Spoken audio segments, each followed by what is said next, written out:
పాకిస్తాన్ని ఊహించని రీతిలో చావు దెబ్బ కొట్టింది భారత్. ఆపరేషన్ సింధూర్లో రాఫెల్ యుద్ధ విమానాలు మోత మోగించాయి. ఆపరేషన్ సింధూర్లో మొదటిసారి రాఫెల్ యుద్ధ విమానాలు అత్యాధునిక వార్ వెపన్స్ ని అటాచ్ చేసి ఇండియన్ ఆర్మీ కొట్టిన దెబ్బకు పాక్ మైండ్ బ్లాంక్ అయిపోయింది. రాఫెల్ అటాక్ కి ఉగ్రవాద శిబిరాలు బూడిదైపోయాయి. ఈ అటాక్ ఎలా జరిగిందనే దానిపై 10 టీవీ ఎక్స్క్లూజివ్ డీటెయిల్స్ అందిస్తోంది. ఆపరేషన్ సింధూర్లో మొదటిసారిగా రాఫెల్ ని వాడిన ఇండియా దీనికి స్కాల్ప్ మిసైల్ అటాచ్ చేసింది.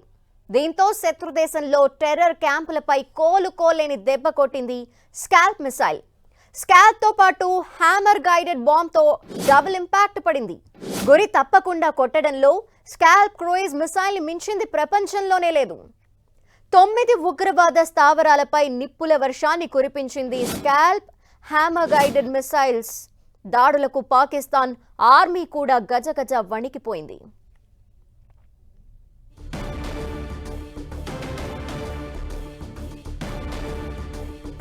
రాఫెల్ భీకర దాడులకు ఉగ్రవాద శిబిరాలు నేలమట్టమయ్యాయి.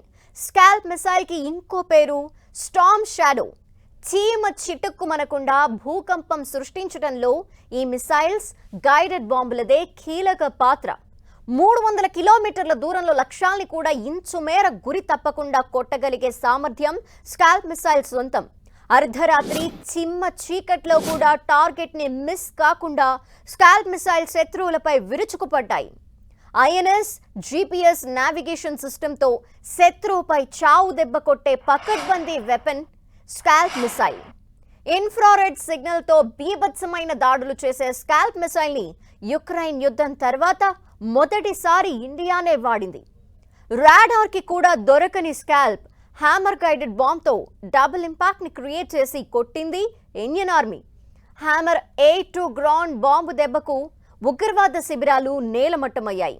గ్లైడ్ బాంబ్ గా కూడా పిలిచే హ్యామర్ ఎలాంటి వాతావరణంలోనైనా గురి తప్పకుండా టార్గెట్ ని చేస్ చేస్తుంది. జామర్లు కూడా బ్లాక్ చేయలేని టెక్నాలజీతో హ్యామర్ బాంబ్ అటాక్ చేసింది.